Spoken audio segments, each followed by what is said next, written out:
Ya, sebelum kita akan menyapa dulu pemirsa yang sudah bergabung bersama dengan kami, kita akan melihat dulu bagaimana dengan hasil survei atau juga hasil polling yang sudah dilakukan oleh pihak Metro TV pemirsa yang sudah kami adakan beberapa hari lalu di website metrotvnews.com dan sudah kami tutup pada sore tadi. Ini adalah untuk pertanyaan pertama, sebagai pemilih pemilu 2014, apa tingkat pendidikan terakhir Anda?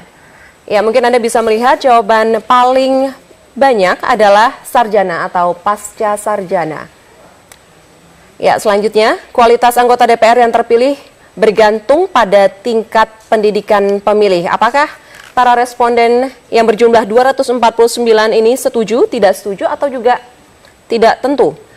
Sebagian besar, sebanyak 56,38% mengatakan mereka setuju bahwasanya kualitas anggota DPR yang terpilih tergantung pada tingkat pendidikan para pemilihnya.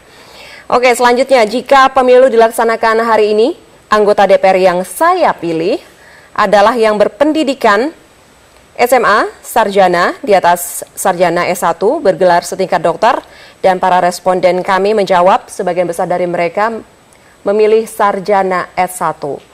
Pertanyaan terakhir yang kami ajukan kepada para responden ini, sebaiknya penempatan komisi di DPR. Anggota DPR haruskah sesuai dengan disiplin ilmu mereka masing-masing?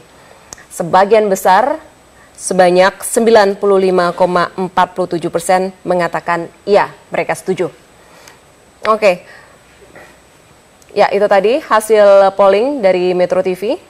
Ya, kalau Anda melihat sendiri bagaimana, Bung Hendro, dari hasil polling Metro TV ini? Memang hampir sama pada dasarnya.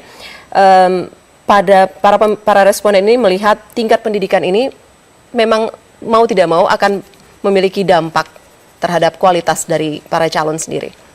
Ya, itu tadi ada latar belakang para responden tadi menarik ya. Yang mengakses, berbeda ya? Ya, berbeda sekali kan. Yang mengakses ke web itu adalah paling banyak adalah sarjana. Nah, di situ kelihatan sekali bahwa pendidikan, semakin tinggi pendidikan, maka akses kepada informasi itu semakin tinggi juga kan, berdasarkan tadi itu. Nah, di sini kita semakin terkonfirmasi ya sebetulnya bahwa masalah pendidikan ini sangat berpengaruh kepada kualitas akses informasi dan kualitas cara memilihnya. Kalau seseorang ini memilih hanya berdasarkan informasi yang tidak lengkap, tentu pilihannya juga kurang bisa dipercaya sebagai pilihan yang baik. Tetapi kalau seseorang itu memilih dan memiliki perbandingan dalam informasi, maka dia akan memiliki kedalaman dalam memilih. Nah, disinilah yang kemudian menjadi agenda apa yang harus dilakukan dengan latar belakang pemilih kita yang masih rendah ini. Oke, itu sebenarnya juga PR untuk para partai politik ya? Ya, politik dan juga pemerintah. Pemerintah, kan? Masyarakat ya. Juga. Oke, baik. Ya, kita akan menyapa dulu, sudah ada penelpon untuk yang bergabung bersama dengan kita untuk malam hari ini. Kita kali ini dari Medan, Sumatera Utara dengan Bapak Michael. Halo, selamat malam Pak Michael. Selamat malam.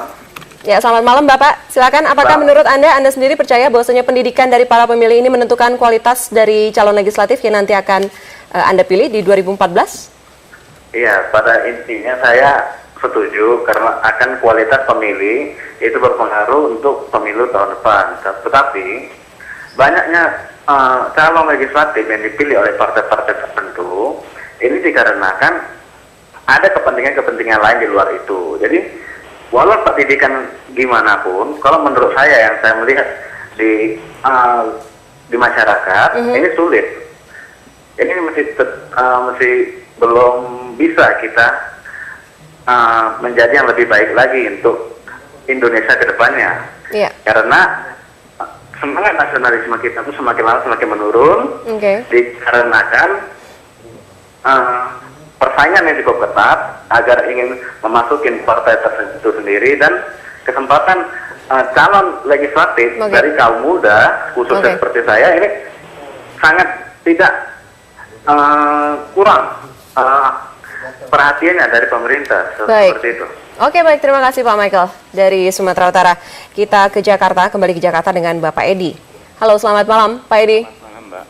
Selamat malam Bapak, silakan. Ya, memang betul kualitas pemilih dari tingkat pendidikan akan mempengaruhi besar terhadap calon legislatif yang dipilih. Tapi jangan lupa bahwa walaupun tingkat pendidikan mereka rendah, tapi mereka sadar saat ini bahwa Mereka harus memilih bukan hanya partai, lihat sosok partai, lihat individunya, siapa yang memimpin partai, tapi mereka lihat track recordnya partai-partai itu terdahulu. Oke, Pak Edi, tunggu sebentar. Kalau menurut Anda sendiri, akses para pemilih terhadap informasi ya, baik itu media cetak maupun juga media elektronik, apakah ini mempengaruhi sebenarnya nanti? Pengaruh juga ada, tapi nggak banyak, Pak. Nggak banyak? Iya. Jadi paling banyak pengaruhnya menurut Anda apa, Pak Edi?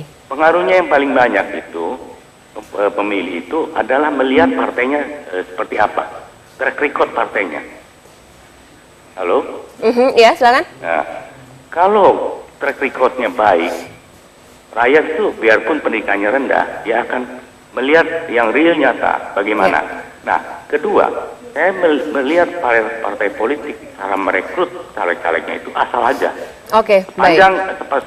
Sepanjang dia bisa menjadi vote getter, dia akan dipilih tanpa dilihat calegnya itu berkualitas atau tidak. Oke, baik. Berarti tidak murni salah pemilih, tetapi juga mereka yang mengusung para calon legislatif tersebut. Mas Hendro, tetapi tadi cukup menarik sebenarnya Pak Edi mengatakan tentang masalah kecerdasan. Sebenarnya korelasi apa antara kecerdasan dengan tingkatan pendidikan para pemilih ini? Apakah memang nanti bisa berpengaruh? Begini, masalah kecerdasan ini kan orang yang berpendidikan rendah belum tentu tidak cerdas, memang betul. Tetapi yang lebih penting lagi adalah peluang orang untuk memutuskan sebuah pilihan itu sangat kualitasnya sangat dipengaruhi oleh seberapa dalam dan seberapa luas informasi yang dia miliki. Kalau saya mau beli barang dan hanya tahu barang itu, maka saya akan menganggap barang itu terbaik. Tetapi kalau saya mendapatkan informasi perbandingan, saya baru mungkin ragu apakah ini terbaik. Nah, begitu juga kalau saya bisa membandingkan, maka saya akan mendapatkan informasi yang lebih lengkap. Nah, inilah persoalannya. Mereka yang berpendidikan rendah itu tidak memiliki atau kurang memiliki akses informasi yang beragam ini. Ini problemnya, bukan mereka tidak cerdas. Baik. Nah, untuk itulah kemudian bagaimana masyarakat secara keseluruhan bisa mendapatkan informasi yang lebih baik. Akses informasi. Oke, baik. Terima kasih Bung Hendro. Sayang sekali waktu kita sempit sekali, tapi pada dasarnya saya mungkin bisa menyimpulkan memang paling penting adalah akses informasi seperti itu ya. Termasuk Metro TV. Termasuk Metro TV. Oke, baik. Terima kasih untuk kehadirannya malam hari ini. Dan pemirsa, demikianlah Angka Bicara untuk malam hari ini.